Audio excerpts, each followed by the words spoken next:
Assalamualaikum warahmatullahi wabarakatuh. Kami dari kelompok 4 akan membahas materi mengenai ekonomi pembangunan Islam yang bertemakan tujuan pembangunan ekonomi Islam. Nah, kami ada 4 orang. Yang pertama Fitri Khairunisa, kemudian Hanifia Rahmawati, Hasni Nurul Azizah, dan Tia Fitriani.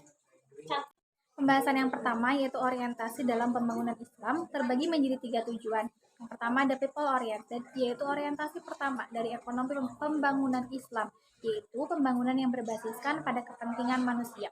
Hal ini menunjukkan bahwa pusat dari pembangunan adalah manusia. Dalam proses pembangunan dilakukan oleh manusia dan ditujukan untuk kebaikan manusia itu sendiri. Dalam bahasa lain, manusia berperilaku sebagai subjek dan objek sekaligus. Pembangunan aspek material seperti infrastruktur diposisikan bukan sebagai orientasi utama, tetapi tetap menjadi suatu hal yang penting dalam pembangunan. Yang kedua, ada maslahah oriented. Orientasi ekonomi pembangunan Islam yang kedua yaitu maslahah, merupakan kelanjutan dari orientasi pertama ekonomi pembangunan Islam.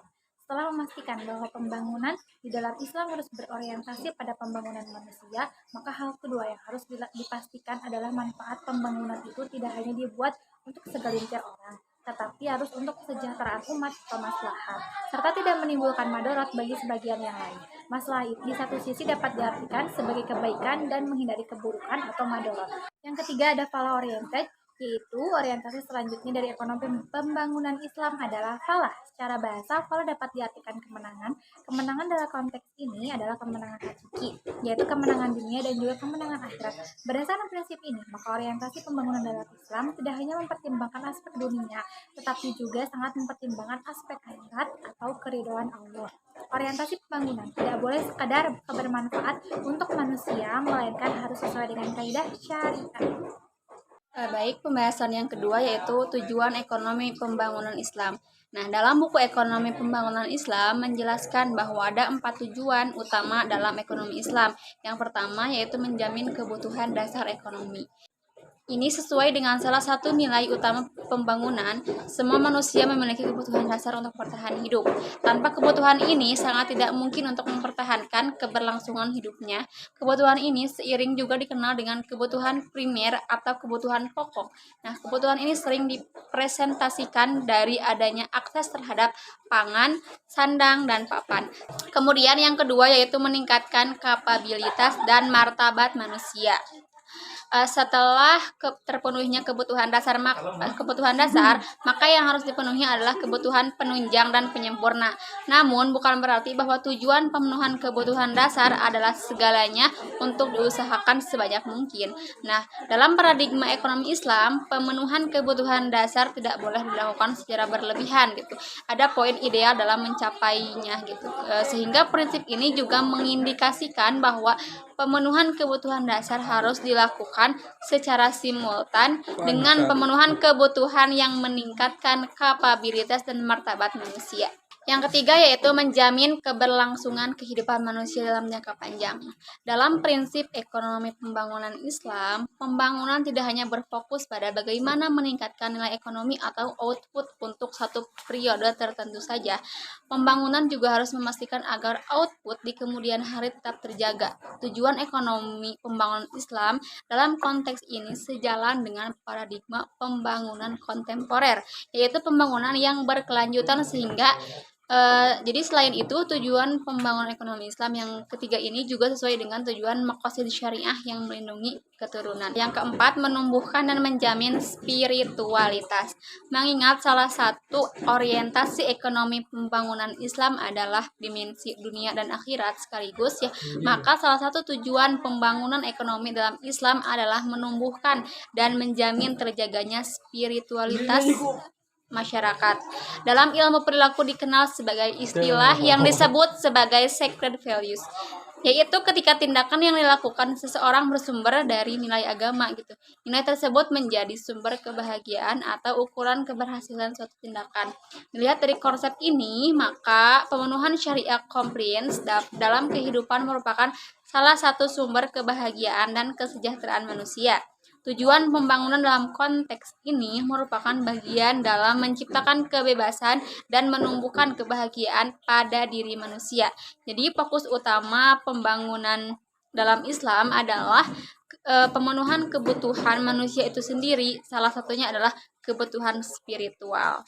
Sedangkan Khursyid Ahmad merumuskan tujuan kebijakan pembangunan dan target yang lebih spesifik untuk tujuan pembangunan. Di antaranya ada 7. Yang pertama, pembangunan sumber daya insani merupakan tujuan pertama dari kebijakan pembangunan. Dengan demikian, harus diupayakan pembangkitan sikap dan apresiasi yang benar, pengembangan watak dan kepribadian, pendidikan dan latihan yang menghasilkan keterampilan, pembangunan ilmu dan riset, serta peningkatan partisipasi. Kemudian tujuan yang kedua, perluasan produksi yang bermanfaat. Tujuan utama adalah meningkatkan jumlah produksi nasional di satu sisi dan tercapainya pola produksi yang tepat. Produksi yang dimaksud bukan hanya sesuatu yang dapat dibeli orang kaya saja, namun juga bermanfaat bagi kepentingan umat manusia secara keseluruhan.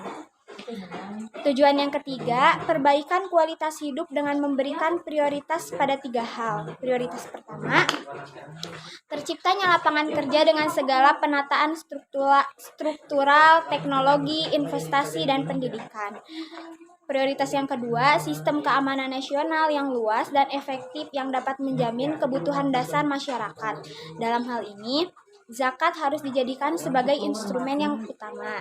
Kemudian, prioritas yang ketiga, pembagian kekayaan dan pendapatan harus secara dengan merata. Harus ada kebijakan pendapatan yang mampu mengontrol tingkat pendapatan yang rendah atau UMR. Kemudian, tujuan yang keempat, pembangunan yang berimbang, yakni harmonisasi antara daerah yang berbeda dalam satu negara dan antar sektor ekonomi. Desentralisasi ekonomi dan pembangunan semesta yang tepat bukan saja merupakan tuntutan keadilan, tetapi juga diperlukan untuk kemajuan yang maksimum. Kemudian, tujuan yang kelima, teknologi baru, yaitu perkembangan teknologi tepat guna yang sesuai dengan kondisi, kebutuhan, aspirasi negara-negara, khususnya negara-negara muslim. Kemudian tujuan yang keenam, berkurangnya ketergantungan pada dunia luar dan dengan semakin menyatunya kerjasama yang solid sesama negara-negara muslim. Ekonomi pembangunan dalam Islam dibagi menjadi 3 aspek. 3 aspek utama yang dapat dijadikan sebagai tolak ukur, yaitu objek pembangunan, ilmu pengetahuan yang mendasar, dan indikator dari berjalannya sebuah proses pembangunan. Objek pembangunan menurut Islam bukan hanya manusia, walaupun manusia tetap sebagai pusat pembangunan, tetapi dalam proses pembangunan juga harus memperhatikan objek lain, yaitu makhluk hidup lain dan lingkungan. Hal ini telah diungkapkan oleh Umar Chapra dalam model pembangunan berdasarkan maqasid syariah yang bersifat rahmatun lil alamin. Posisi manusia di dalam Islam adalah sebagai khalifah, yang berarti memegang peran sentral dalam mempengaruhi kepentingan makhluk lain atau objek lain yang ada di dunia, sehingga ruang lingkup ekonomi Islam berdasarkan objek pembangunan adalah manusia dan seluruh makhluk yang ada di muka bumi. Sementara itu, jika dikaji dari aspek ilmu pengetahuan yang melandasinya, ruang lingkup ekonomi pembangunan Islam jauh lebih kompresif dari sekadar teori ekonomi tradisional maupun ekonomi politik. Sama halnya dengan model pembangunan Ibnu Khaldun yang bersifat dinamis dan multidisiplin. Ilmu pengetahuan yang menjadi dasar analisis dan rujukan ekonomi pembangunan Islam pun bersumber dari berbagai sudut pandang ilmu pengetahuan, termasuk dalamnya ilmu tentang budaya, psikologi, lingkungan hidup, serta tentunya ilmu agama.